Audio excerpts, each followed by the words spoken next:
नमस्कार दोस्तों, मैं दीप्ति सारस्वत एक बार फिर से आपके समक्ष उपस्थित हूँ अपनी पसंदीदा पत्रिका के साथ में। और अब तक तो आप समझ ही गए होंगे, मेरी पसंदीदा पत्रिका है विपाशा। विपाशा का यह विशेषांक खास तौर से मेरे दिल के करीब है और यह विशेषांक आधारित है हिमाचल की हिंदी कविताओं पर। इसके अतिथि संपादक रहे हैं अजय जी। आज मैं आपके लिए 3 कविताएं लेकर आई हूँ, 3 ही कवि हैं। पहली कविता अनिल राकेशी की कविता।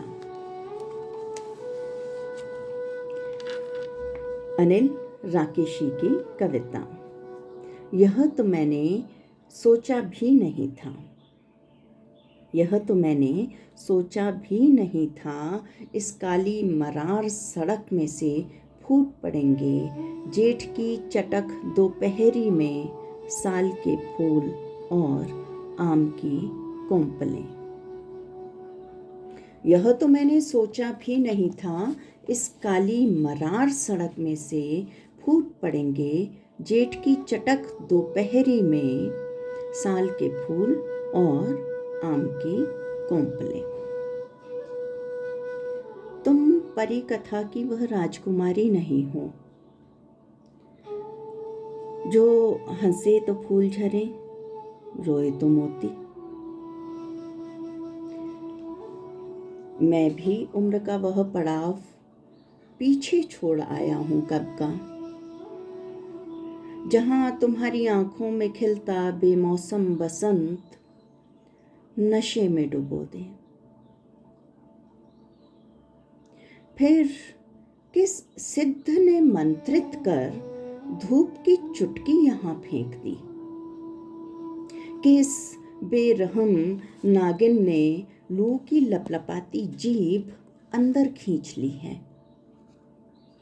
और खानदानी मालिन के अंदाज में फलों की टोकरी लिए चापलूसी में खड़ी है मुझसे तारीफ के 2 बोलों के इंतजार में।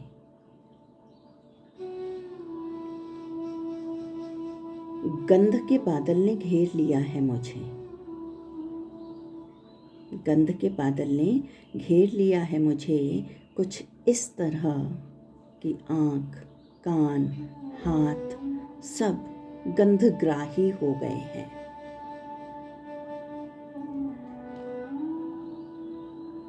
लड़कपन में एक बार धुंध में खो गया था तो ग्वालों की बांसुरी रास्ते पर खींच लाई थी, मगर आज तो रात फूलों की टोकरी लिए सामने खड़ी है। मेरे हाथों के बीच पसीजती तुम्हारी हथेली और इस सड़क के बीच कोई गुप्त समझौता है जिसकी मियाद 4 नंबर लोकल के आने तक है।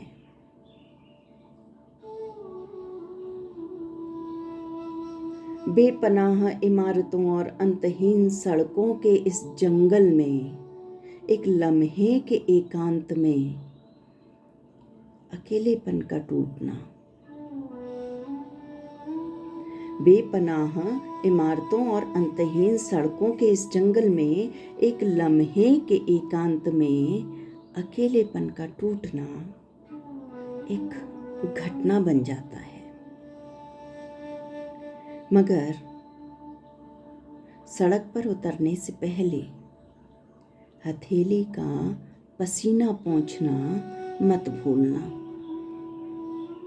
मगर सड़क पर उतरने से पहले हथेली का पसीना पोंछना मत भूलना। बस के दरवाजे के हैंडल और पसीजी हथेली का कोई मेल नहीं है और फिसलकर गिरने की कीमत टांग से लेकर जांघ तक कुछ भी हो सकती है।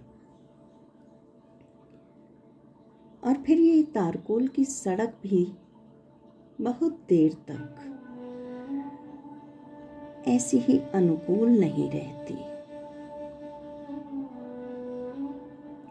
काली मरार सड़क। ये जो मरार शब्द है यह लोक भाषा का शब्द है और ये प्रयुक्त होता है शवदाह से बची हुई काली लकड़ी के लिए। अनिल राकेशी का जन्म है 1938 का। पैतृक गांव इनका नाहन है, जिला सिरमौर, हिमाचल प्रदेश से संबंध रखते हैं। आजकल राणा कॉटेज, लोअर जाखू में, शिमला में रह रहे हैं।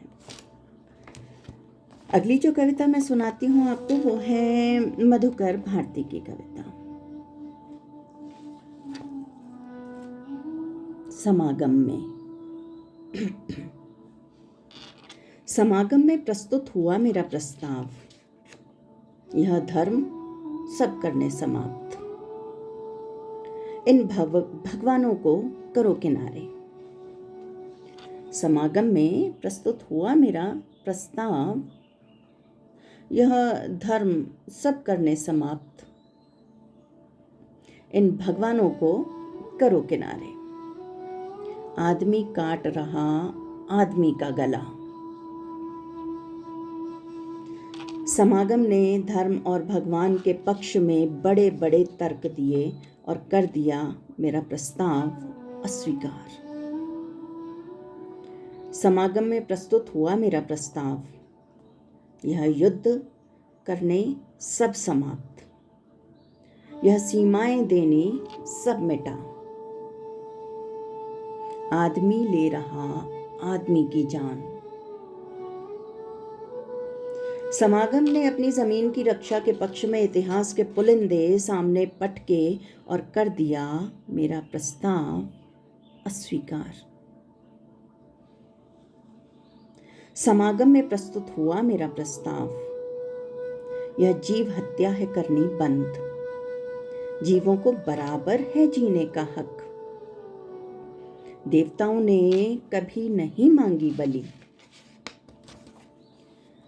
समागम ने सामूहिक बर्बरता के पक्ष में भारी ग्रंथ शास्त्र मुझे दिखाए और कर दिया मेरा प्रस्ताव अस्वीकार। समागम में प्रस्तुत हुआ मेरा प्रस्ताव, समागम की कसौटी पर परखी जाएं मेरी कविताएं। बहस हो इनकी सार्थकता पर। उस दिन समागम में उपस्थिति रही शून्य। मैं कविताएं उलटता पलटता रहा अकेला। मैं अब भी समागम में हूँ। मेरे प्रस्ताव अब भी प्रस्तुत होते हैं वहां। इस फड़फड़ाते पक्षी का ढाई आखर कभी न कभी सुनेगी दुनिया। कभी न कभी मोटे तर्क, इतिहास के पुलिंदे, भारी ग्रंथ शास्त्र गिरेंगे सड़े हुए पेड़ों की तरह। यह कविता लिखी गई है 1989 में। मधुकर भारती जी का जन्म 1950 का है।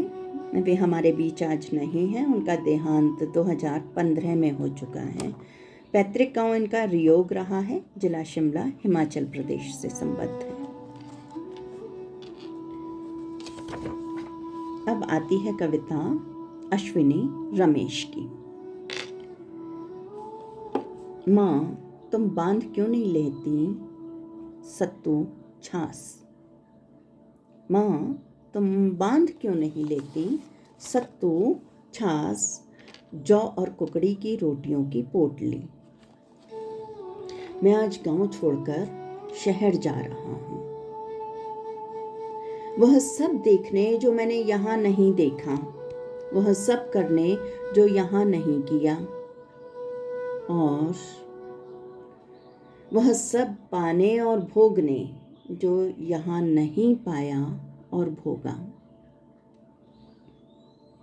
मेरी इच्छाएं और विवशताएं एक होकर मुझे यहाँ से दूर ले जाना चाहती हैं।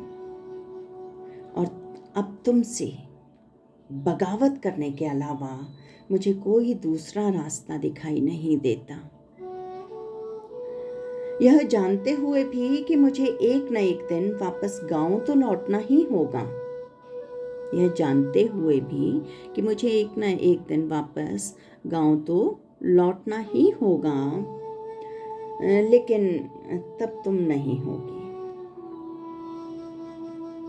और मेरे लिए गांव या शहर में अंतर रह जाएगा मात्र शब्दों का। अश्वनी रमेश जी का पैतृक गांव कुंडली है, ठियोग, जिला शिमला, हिमाचल प्रदेश। आज के लिए इतना ही। आज्ञा दें। नमस्कार।